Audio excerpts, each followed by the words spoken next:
you're not going to get your dream job in nutrition by looking at the want ad page,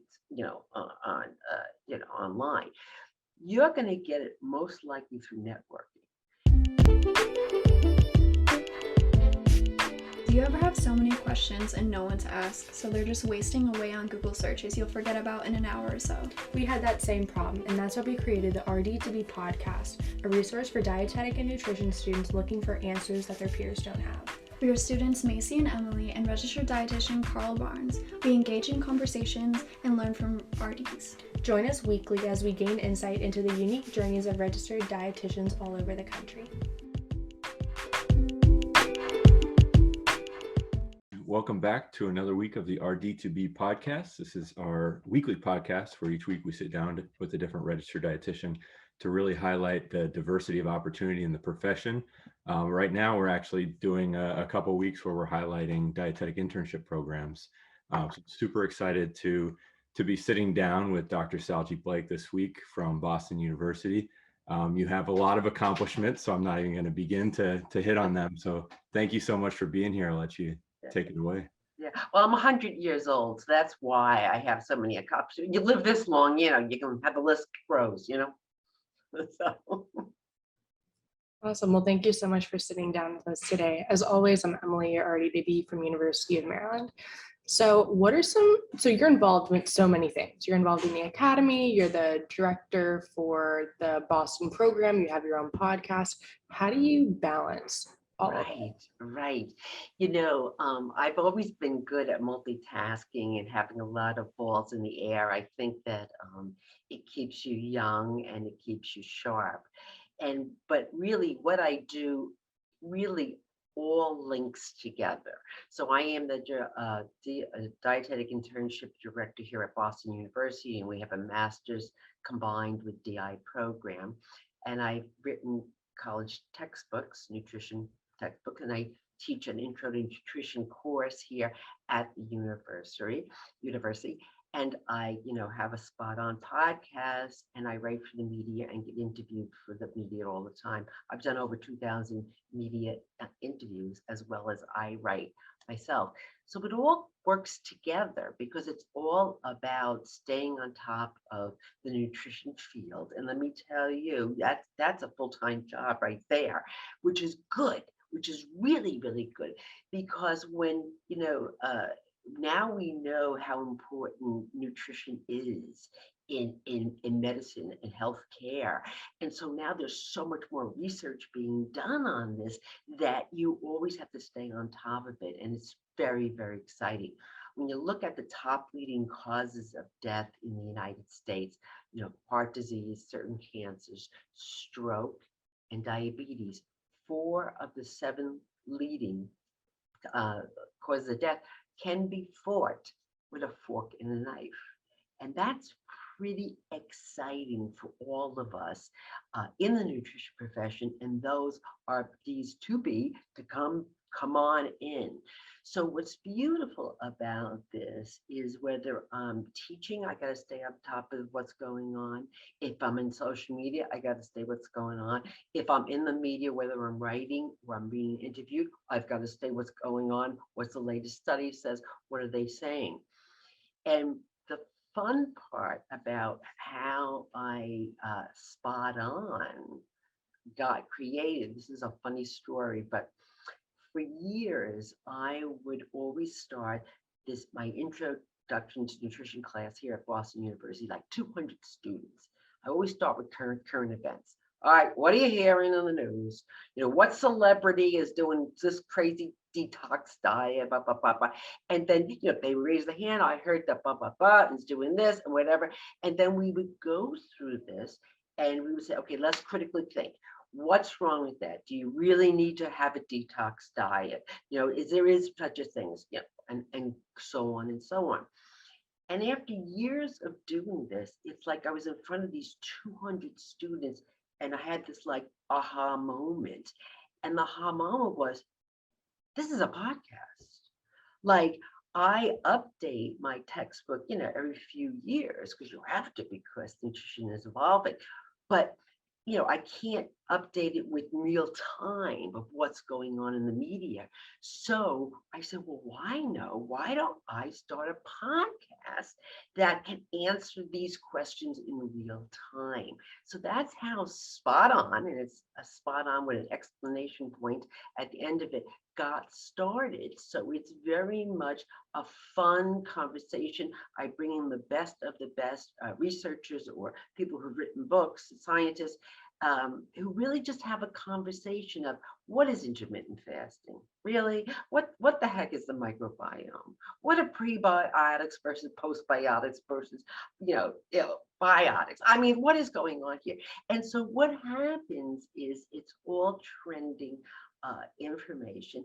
And now I have augmented my textbook with it. So if you use my textbook in the classroom, you can use these podcast episodes in your classroom. So it's a lot, but really it all goes together. So it's not as a million different directions.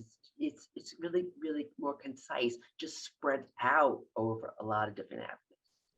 Yeah, I mean, when I was like looking to, talk to you and stuff like that, I'm like, Jesus, so much, but it does make sense of how everything is intertwined and how it probably isn't as, terrifying as it looks to see so many things. So talking about the program, so what are some need to know things about the Boston University Dietetic program? Right.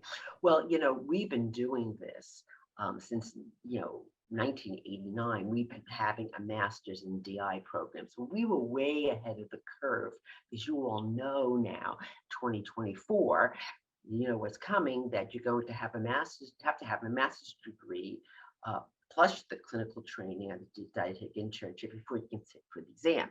So we've been doing this forever. So we have a really good track record. We have a 100% pass rate on the RDN exam, when the national average is nowhere near that.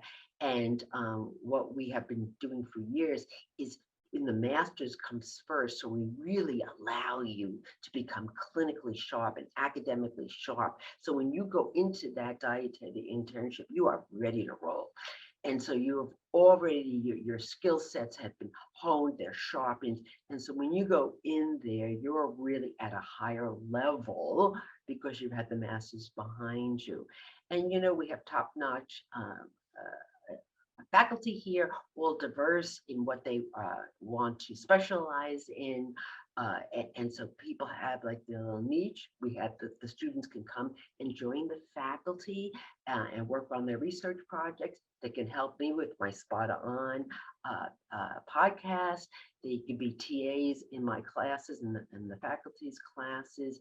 And Boston is a medical mecca. So there's so much going on in this town, in this city, between nutrition and medicine, and there's so much. It's really a wonderful place to get educated, and Boston University has been doing this for so long that we're really gotten down to science. For sure. So speaking of numbers, so how many slots do you have available per, session, and how many applicants do you typically get? Right. So we just increased it to 30 applicants a year for the MS DI program. We also have another program that's just MS programs, because some people, students want to get a master's first and then go into the GI.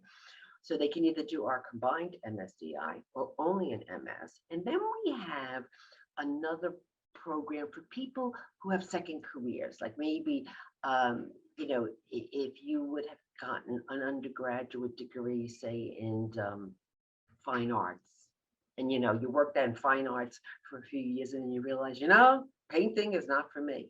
So I really rather do something else. And we've done that. We've had students come from like absolutely no science background, because they had to do all the prerequisites, and come and change careers. So there's a little bit for everybody in the program. So there's something for everybody, no matter what your needs are and what you would like to do. Awesome. So what made you want to increase the amount of students that you're able to enroll in each cycle?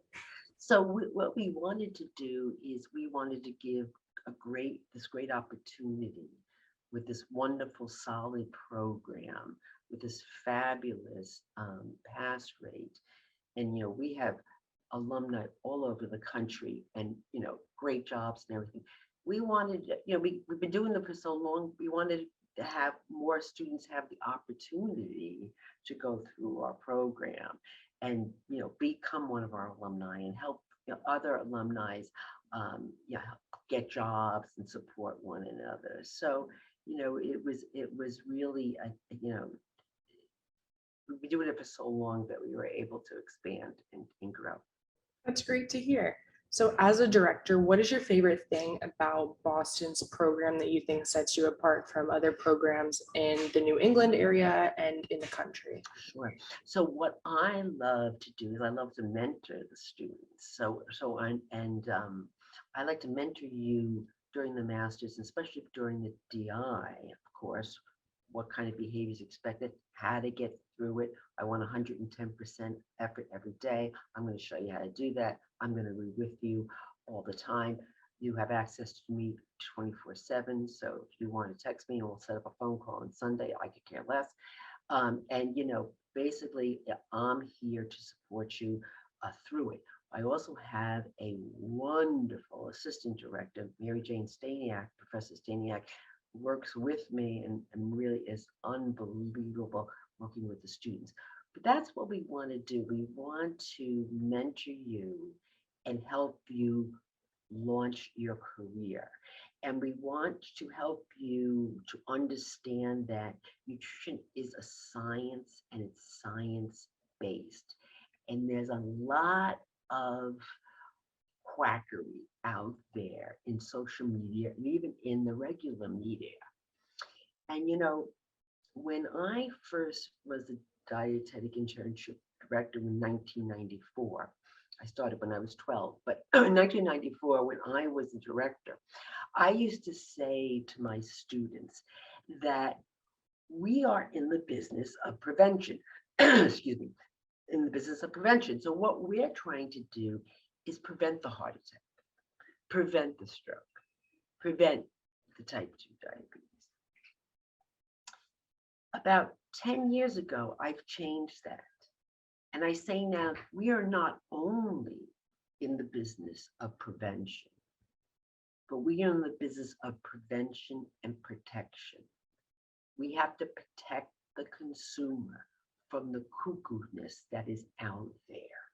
And, as you know, that anybody can call themselves a nutritionist, and many people do that. And there's a lot of misinformation out there that is not only wrong, but potentially dangerous, if people were to follow these crazy diets and things.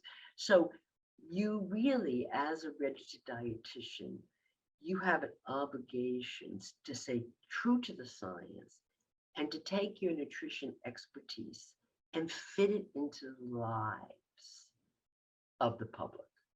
And whether it's 1-to-1 or 1-to-1,000,000 on CNN, you are liable for your words. So before you say something like you should be on this diet just out there on CNN, understand what the ramifications of that there's many issues going on, and people have to, medical histories, family history. I mean, you just can't say everybody should be, doing blank, blank, blank. You got to base it on science. And so we really have to do a good job as dietitians to protect the public. And, I'm old, you're young. You have a long future ahead of you on social media, and gosh knows where social media is going to go and what's going to happen decades from now. But you have got to stay on top of all of this. And you got a fun job ahead of you. I'm kind of excited for you. Great. So what do you look for in applicants when they come across your desk, like in the fall? In February, what are you going to look for in applicants? Right. So first, let me tell you that we actually have a pre-select program. So if you want to, you can bypass the match and you can apply to our program in December 1. You can go to our website and you can look at the criteria. But if you finish your DPD undergraduate and courses and you're going to be graduating, you can apply early, and we'll tell you by January, middle January, whether or not you're accepted in the program. And if you want to accept the offer, you come on in and you can bypass the match. So that's the first thing. But to answer your questions, because we're still, you'll be applying in early December, and we're still looking at applications. What we're looking for are nice people who are hardworking and can get along with others, okay, and are able to really academically apply the sciences. And so when you say nice people, get along with others, like what is this? This is like kindergarten in the sandbox. But you know something, a lot of what we do, and especially in the training during the DI, is getting along with people and respecting them and working hard and going home and looking it up, preparing for the rotation. This is not a day at the beach, in the dietetic internship, but you waited all your academic years to do this. So we want you to take it seriously. We want you to really put 110% in. We want you to get along with everybody, because when you're going through your DI, okay, this is you, the student, and this is the preceptor. Okay, so the preceptor is overlooking the DI. Then what happens at the end of your DI? You're no longer a student. Once you pass that test, you are now a peer of the preceptor. So what the networking that you're doing right when you're training is so important, because people are always watching you. You're on job interview every solitary day. So what you want to do is put your best foot forward, work really hard. People are going to remember that. And I have to tell you that a lot of our hospitals where we train our interns hire them.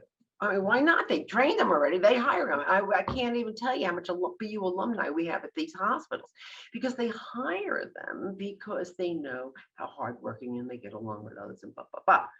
And even if there's not an opening at the hospital you're training at, they know a lot of people. You're not going to get your dream job in nutrition by looking at the want ad page, online. You're going to get it most likely through networking. And that preceptor, that clinical nutrition manager, that professor is going to be the people that are going to write the recommendation letters, that are going to get on the phone and say, look, hire this guy. He's fabulous. This woman was terrific in her DI.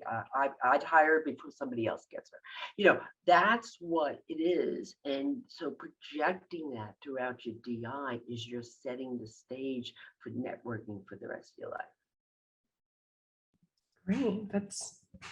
Wow. That's just awesome to hear that, I never thought about it that way, that preceptors become peers. I always thought they would always be in that mentor role, but actually having them be on an even playing field as you, just with a little bit more experience. Right. And what's good about that, because I'll never forget this. When I interned, I opened up a private practice soon after I got out. And I actually worked with a bunch of internists. This is before private practice was private practice. But I can remember getting a patient that had pancreatitis. I mean, I'm like, what?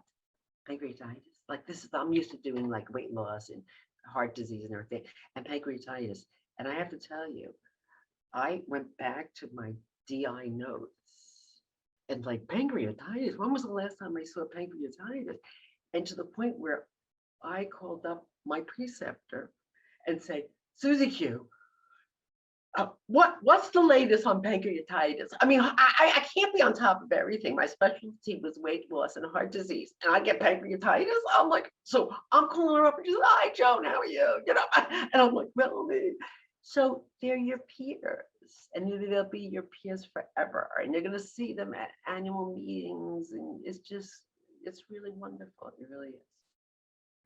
Awesome. So I think a lot of something that a lot of students go into the DI not knowing is that these programs cost money. Yes. So what's some advice that you have for students that are like in regards to financing? Yes. Because I Yes. know some people Yes. are struggling with finances, let alone the Totally. masters that's Right. going to be Right. required. Right. So first of all, what you want to do is every program has a website that explains everything. It has to be if they're accredited. So it's going to give you the finances and tell you how much it costs per credit hour, what if you have to pay any credit hours during the DI, what the cost of living is for an apartment in Boston, say, or New York or LA, wherever you're going to go. And so they'll give you some estimates. So we guarantee that every student that matches with us or gets accepted to our program, we give a minimum of $10,000 scholarship to help offset the cost of the master's. There's also job opportunities, being a TA, a teaching assistant in my class, or a graduate assistant in helping women spot on, and all the faculty have them. There's, Boston University is a huge university, so there's jobs all over the place at Boston University, the Fit Rec Center. So you can constantly be working, and most of our students do work during the masters, and there's a lot of jobs here that you can work. When you get into the DI, I always recommend that if there's a way for you to bank some money so that you don't have to work for the DI, that's best. The DI in our case is 27 weeks long. So I remember doing this, banking, working the whole months before, and there's this way I didn't have to work for the DI. Because when you're in the DI, you want to be like a sponge. You want to soak up everything you want to do. So it's limited. So, that's what ideally, but if you have to work, you can, try to scale down and do things. What you want to be careful about, the DI is a full-time job. So you have a full-time job and really put into it, and you all your life have been waiting for this training, and then having to work a lot. I don't want you getting sick and run down. You know what I mean? I mean, it's pretty hard. So you can also take out loans for the masters, to take out loans in our program during the DI.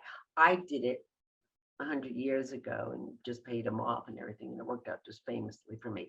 So there are ways to get scholarship aid. The Academy of Nutrition and Dietetics offers a lot of scholarships that they can do, and so there's paying jobs on campus to do that.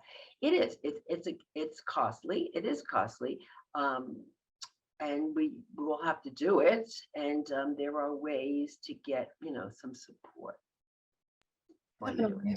And you said 27 weeks, so the DI is condensed. Right. So what it is Okay. It's about 7.5 months. The DI is because we over exceed the minimum amount of hours that the academy dictates. So we're way beyond that. But because we give you the master's first, you've got 9 months of training in the classroom, and we have a practicum that occurs in the second semester where you go out and do something at a site. So you're learning and you're training while you're doing this. So when you get into the hospital setting, you're ready to roll. I mean, this is just now floors and, medical nutrition therapy. We are now putting in at Boston University, I'm so excited. Boston University has 17 colleges, one of which is Sargent College, who's the one that the program is housed in. We're putting in a simulation lab, which is going to be fabulous, because then you can go down and look like a hospital room, and you can see all the machinery, and we're going to have live patients, professional patients, and you'll have robotic ones also, but really to get practice hospital setting practice before you get into the hospital, which is really very, very good.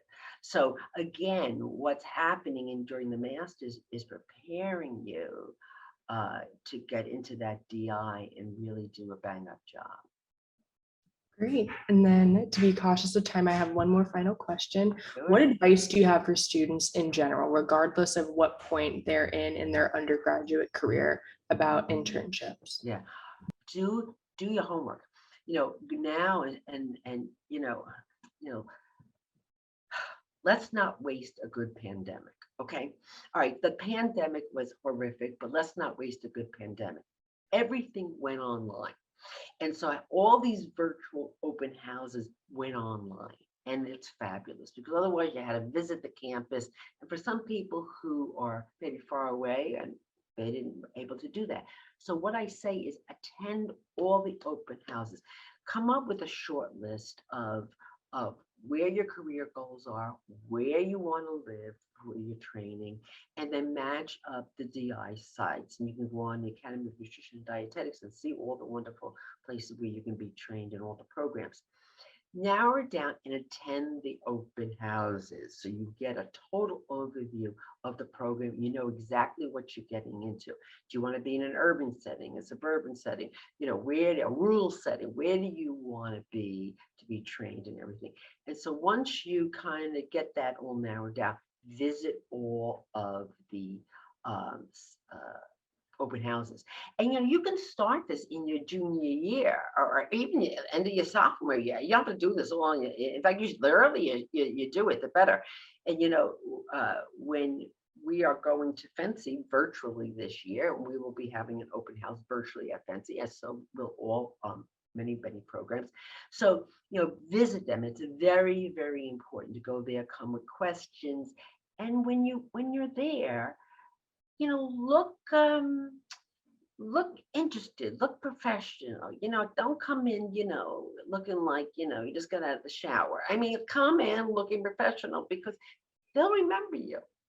And ask good questions and send a thank you email.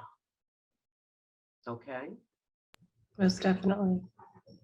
Thank you so much for taking time out to talk to us today. I really appreciate it. Well, thank I you. know so many people do as well. That's good. I hope that you all will try out Spot On. It is on Apple, your Spotify, Stitcher, anywhere you get your podcast, and check it out. Awesome. Will do, Dr. Okay. Salge Blake. Thank you.